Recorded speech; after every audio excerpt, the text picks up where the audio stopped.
आपको अतुल अतुल सुभाष और राजा रघुवंशी याद है? जब इनके नए मामले सामने आए मृत्यु के, चाहे इनकी पत्नियों ने इनको मरवाया, चाहे अपने आप उन्होंने आत्महत्या की, ये जब मामले सामने आए तो लगातार ट्रेंडिंग में सारी न्यूज़ चैनल पे 3-4 दिन तक ट्रेंडिंग में यही खबरें चली। लेकिन इसी खबरों के बीच हम एक बड़ी खबर को नज़रअंदाज करते हुए चले गए, जो कि लड़कियों की सेफ्टी के लिए सबसे ज़्यादा जरूरी है। ये बात है उड़ीसा के सौम्यश्री की। उड़ीसा के सौम्यश्री विद्यार्थी जो कि कॉलेज में बीएड कर रही थी, उसके एचओडी सर अमित कुमार साहू ने उनका यौन शोषण किया और तब उनको प्रताड़ित किया, जिसकी वजह से सौम्यश्री ने आत्महत्या कर दी। अब सवाल ये आता है कि गुरु अगर हैवान बन जाए तो शिष्य फिर कहाँ जाए? ये सारे सवाल उठ रहे हैं। अगर कोई सेलिब्रिटी की मौत हो जाती है या किसी हीरो को कुछ हो जाता है तो इस न्यूज़ को आप ट्रेंडिंग में चलाते, बार बार टीआरपी और व्यूज़ के लिए बार बार अपने चैनल पे वीडियो को रन करते।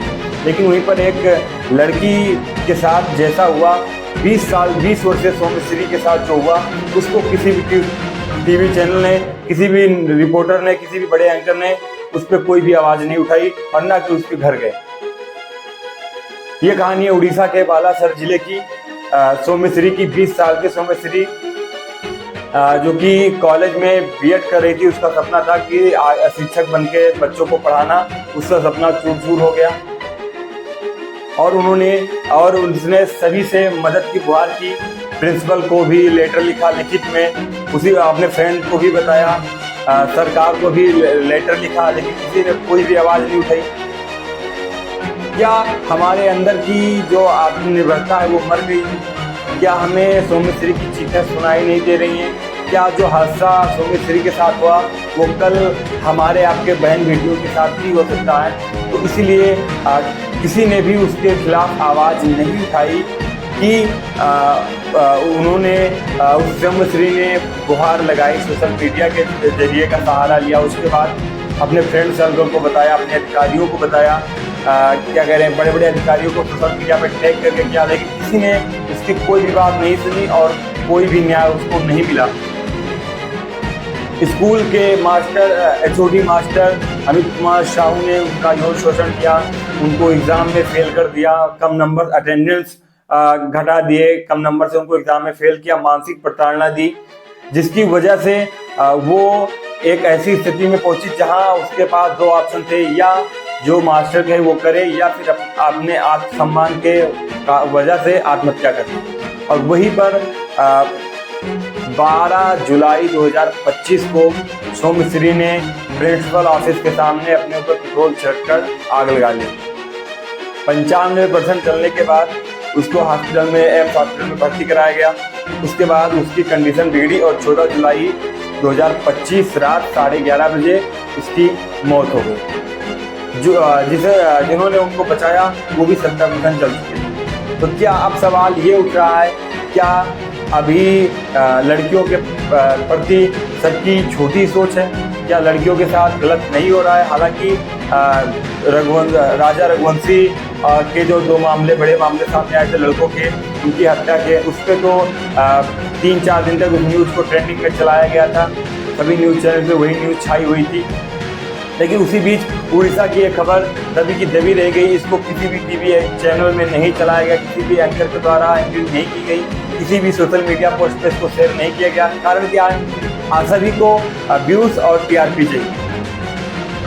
यही अगर किसी सेलिब्रिटी की मौत हो जाती तो उसको 10-15 दिन लाइव चैनल पे अपने दिखाया जाता। तो क्या अभी भी लड़कियां सेफ नहीं हैं? 2022 की रिपोर्ट के अकॉर्डिंग 31,615 रेप केसेस दर्ज हुए हैं, यानी कि हर दिन 86, हर घंटे में 3 रेप केस के मामले सामने आ रहे हैं। ये इतने मामले सिर्फ दर्ज हुए हैं, आंकड़े कई से भी ज़्यादा भी हो सकते हैं। तो अभी भी हमारे देश में जो है लड़कियां वो सुरक्षित नहीं है।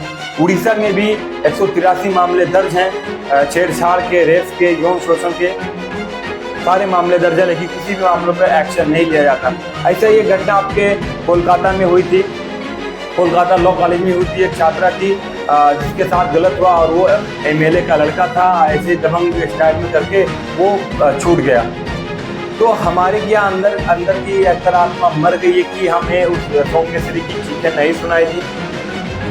ये बात सौम्यश्री की नहीं, ये बात हर उन लड़कियों की है जो आगे बढ़कर कुछ करना चाहती है, कुछ हासिल करना चाहती है, किसी भी क्षेत्र में आगे बढ़ना चाहती है, उनको प्रोत्साहन नहीं मिलता और वो अकेले ही आगे चल जाती हैं। तो बाद में फिर सौम्यश्री जैसी हालत सभी लड़कियों की हो जाती है। क्या हम समाज में रहते हैं तो हमारा ये समाज में फर्ज है कि हम लड़कियों को आगे बढ़ावा दें। अगर कोई भी मामला सामने आता है तो सारी की सारी लड़कियों की गलती बता के उस मामले को दबा दिया जाता है कि आपने लड़कों से दोस्ती क्यों की, आपने उनको टच क्यों किया, आपने उनके साथ घूमा क्यों, जिसकी वजह से रेप केसेस के मामले ज़्यादातर सामने आ रहे हैं। तो अब सवाल ये उठता है, क्या सारे टीवी चैनल के लोग सो रहे थे जब ये घटना हुई? क्या सोशल मीडिया पर सौम्यश्री की पुकार किसी ने नहीं सुनी? उसके फ्रेंड्स सर्कल में वो सौम्यश्री ने बताया, लेकिन किसी ने उसके बात पर गौर नहीं किया। उन्होंने अपने प्रिंसिपल को भी एक लिखित लेटर लिखकर दिया, लेकिन प्रिंसिपल ने भी उस पर कोई एक्शन नहीं लिया। सारे जगहों से थक हार के तब जाकर सौम्यश्री ने 20 वर्षीय सौम्यश्री ने ऐसा कदम उठाने का डिसीजन लिया जिसकी वजह से उसकी ज़िंदगी खत्म हो गई। उसका भी सपना था कि बीएड कर रही थी, शिक्षक बने और आगे चल के बच्चों बेटियों को पढ़ाए ताकि वो और भी आगे जा सके, लड़कियों को थोड़ा बढ़ावा मिले। लेकिन वो उसका सपना ही बनकर रह गया। उसके कॉलेज के एचओडी मास्टर अमित कुमार साहू ने उसको इतना प्रताड़ित किया कि वो आत्महत्या करने पर मजबूर हो गई। कारण क्या हुआ? तब जब वो चीख कर सभी से न्याय की गुहार लगा रही थी, तब किसी के हृदय को नहीं झकझोरा कि कोई भी आकर आगे उसकी मदद करे या उसको न्याय दिलाए। जो भी उसके साथ गलत हुआ उसको सही करे, उसको न्याय दिलाए। अगर ऐसा पहले कर दिया होता तो आज सौम्यश्री हम सब लोगों की बेच होती। तो ये लड़कियों के लिए बहुत ही दुर्भाग्यपूर्ण बात है कि इंडिया में लड़कियों, हालांकि लड़कों के मामले को सामने आए, बल्कि लड़कियों के मामले भी से अभी लड़कियां हमारे भारत में सेफ नहीं है, क्योंकि ऐसे ही आए दिन हर मामले आते रहते हैं। तो क्या आज जो सौम्यश्री के साथ हुआ कल को आपकी बहन बेटियों के साथ, हमारे बहन बेटियों के साथ भी हो सकता है। तो हम एक समाज में रहते हैं, हमारा ये फर्ज है कि हम लड़कियों को बढ़ावा दें। दूसरी बात, कॉलेज के नियम को स्ट्रिक्ट करें ताकि कॉलेज में ऐसी घटनाएं दोबारा ना हो। 2-3 घटनाएं ऐसे सामने आ चुकी है। सौम्यश्री की घटना उड़ीसा में जो हुई, उसके बाद कुछ दिन पहले आपके कोलकाता लॉ कॉलेज में एक घटना हुई थी। तो मतलब कॉलेज के ही नियम सख्त नहीं है। और कारण क्या होता है? मौत के बाद या रेप केसेस के बाद कभी बड़े आदमियों के नाम सामने आ जाते हैं, जिसकी वजह से अपराधी छूट जाते हैं। इसकी वजह से उनके ऊपर कोई भी कार्रवाई नहीं की जाती है, चाहे आधिकारिक प्रेशर से, चाहे दबाव से, चाहे दबंग स्टाइल से उनको धमका कर उनको चुप करा दिया जाता है। ये सारे मामले जब सामने आ जाए तब न्यूज़ चैनल वाले टीआरपी के लिए अपना सब कुछ बेच सकते हैं, लेकिन इस मामले को उन्होंने सामने नहीं लाया, क्योंकि सौम्यश्री ने ये भी बताया कि उन्होंने अपने सोशल मीडिया पर सभी बड़े अफसरों को टैग कर न्याय की गुहार की, लेकिन किसी ने उनकी कोई भी बात नहीं सुनी, ना कोई भी जवाब उनको सोशल मीडिया से मिला, ना कलीग्स ने, ना फ्रेंड्स ने, ना उनके टीचर्स ने उनका साथ दिया, उनकी बात को नज़रअंदाज किया। परिणाम क्या हुआ कि अब सौम्यश्री हमारे बीच नहीं है। उसका भी सपना था एक अच्छा टीचर बनने का, एक अच्छी अध्यापिका बनने का। लेकिन अब सवाल ये है कि गुरु ही अगर हैवान बन जाए तो शिष्या से कहाँ जाए? अगर गुरु ही शिष्या के साथ ऐसा करता है तो फिर शिष्या को हम पढ़ाने कहाँ भेजें? गुरु के पास नहीं तो फिर शिक्षिका को कहाँ भेजें पढ़ने के लिए?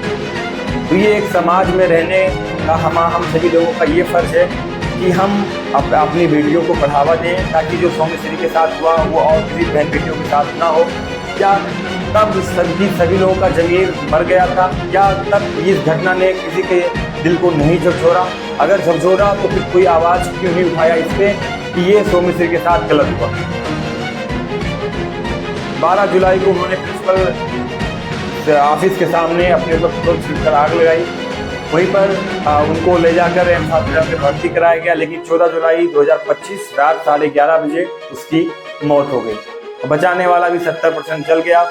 लेकिन ये एक बड़ी महत्वपूर्ण सूचना है लड़कियों के लिए कि क्या समाज एक इसको अभद्र तरीके से मानता है, क्या सारी गलतियां लड़कियों की होती है, लड़कों की कोई गलती नहीं होती। इस बात पर आप लोग चर्चा जरूर करें।